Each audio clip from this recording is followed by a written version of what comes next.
부산항 근처에 위치한 한 조선소.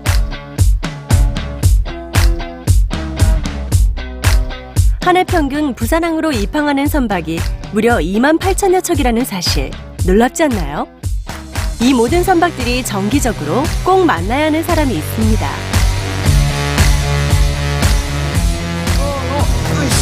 선부장님, 전진거리 50m. 선박 정비 현장을 진두지휘하는 선박 정비왕 정호봉 과장님입니다. 선박의 주요 부품 장비를 수리 점검하는 사람입니다. 운항하는 선박 가령 2.5년에 중간검사 또는 5년에 한 번씩 정기검사를 받게 되어 있습니다. 그럼 그 해당 항목에 대해서 수리 점검하는 사람입니다. 선박의 주요 부품, 장비, 무선 설비, 안전 설비, 전기 설비 등 무수히 많습니다. 정비를 할 배가 조선소로 들어오면 정호봉 과장님의 발걸음이 더욱 빨라집니다. 배 곳곳을 돌아다니면서 수리 계획을 철저하게 세워야 하기 때문이죠.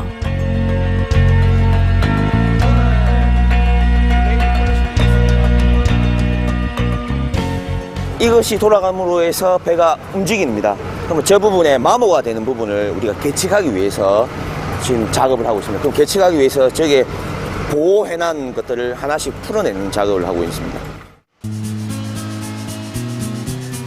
선박 수리의 시작 외관 세척은 미관에도 좋을 뿐 아니라 안전과도 직결된 문제입니다.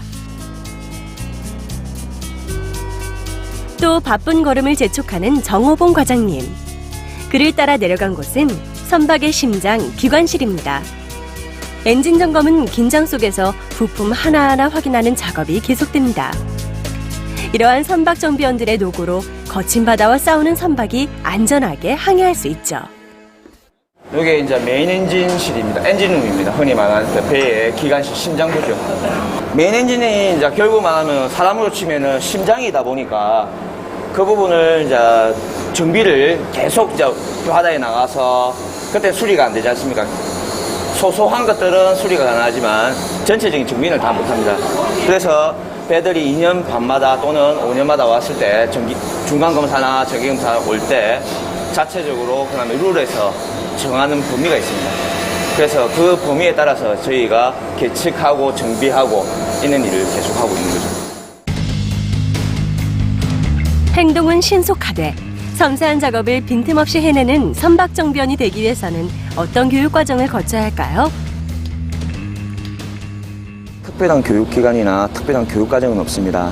다만 각 조선소의 직업훈련 등에서 직무교육 6개월 정도 받으면 선박정비원이 될 수 있습니다.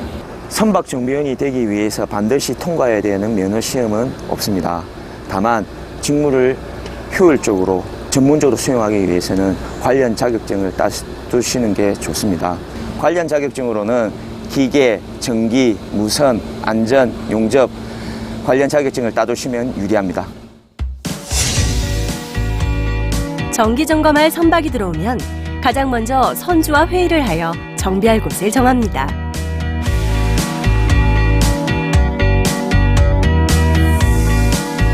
그 후 배를 함께 돌아다니며 정비할 곳을 확인하고 7일간의 정비 일정을 확정합니다.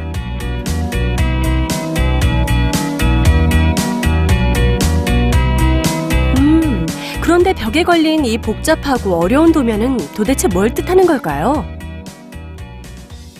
보통 이제 배마다 세이프티 플랜이라 해가지고 소화기, 그 다음에 구명정, 그 다음에 사람들이 그 화재가 났을 때 대비할 수 있는, 아니면 선박이 침몰했을 때 탈출할 수 있는 그런 장비들을 배치도라고 보시면 됩니다. 이 도면이. 선박 정비원은 선박의 안전 운행을 위해 존재합니다. 또한 불의의 사고가 났을 때 피해를 최소화하기 위해 노력하죠. 배 각 구역마다 소화기들이 하나씩 배치되어 있습니다. 그거는 왜냐면은 사고가 난 가장 가까운 곳에 분말 소화기 있으면은 최초로 제압을 할 수가 있거든요. 그런 식으로 이제 이게 배마다 법으로, 그러니까 나라별로 국가별로 다 법으로 정해놔 있습니다. 근데 그 도면들을 우리는 한국 같은 경우는 KR이라든지 이런 성급에 대응하는 클래스에서 우리가 도면을 승인을 받으면 이거에 대해서 이렇게 설치하겠다. 그러면은 이런 식으로 설치하게 되어 있거든요. 이렇게 안전을 최우선으로 하는 선박정비원이 되려면 어떤 점을 갖추어야 할까요? 통상 사람의 생명에 책임진다는 것에 투철한 사명감을 가지고 임하는 직업입니다. 또한 맡은 부분에 책임감을 가지고 꼼꼼하게 마무리하는 자세 또한 중요합니다. 자신이 신중하지 못한 점검이 수많은 생명과 어마어마한 재산의 손실을 입히는 참사를 가져올 수 있습니다. 사명감, 책임감, 꼼꼼함 이런 것도 중요합니다. 더울 때나 추울 때나 선박에서 장시간 일을 해야 되기 때문에 강인한 체력을 요구됩니다. 강인한 체력은 한순간에 만들어지는 것이 아닙니다. 학업과 운동을 병행하여 미리 체력을 길러두시는 게 좋다고 생각합니다. 적게는 수십 명, 많게는 만여 명이 탑승하는 여객선과 우리 경제의 견인차 역할을 하는 무역의 꽃, 운송선에 이르기까지 값으로 따질 수 없는 인간의 생명과 노동의 결실을 싣고 거친 바다를 항해하는 선박. 그 위풍당당한 모습 뒤에서 진한 땀방울을 흘리는 선박정비원은 과연 어떤 분야로 진출할 수 있을까요? 그리고 앞으로의 전망은 어떨지 한번 들어볼게요. 조선소와 선급, 그다음에 해운회사, 그다음에 주요한 석유회사들에 주로 많이 취업을 합니다. 이 친구들이 취업을 해서 품질 관리, 그다음에 생산 설계, 자재 관리 이런 쪽의 업무에 종사하게 되고요.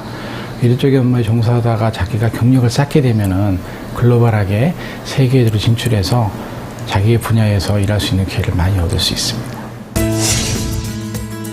오늘도 선박 안에서 기름 냄새를 맡으며 굵은 땀방울을 흘리는 이들이 있어 안전한 항해는 계속됩니다.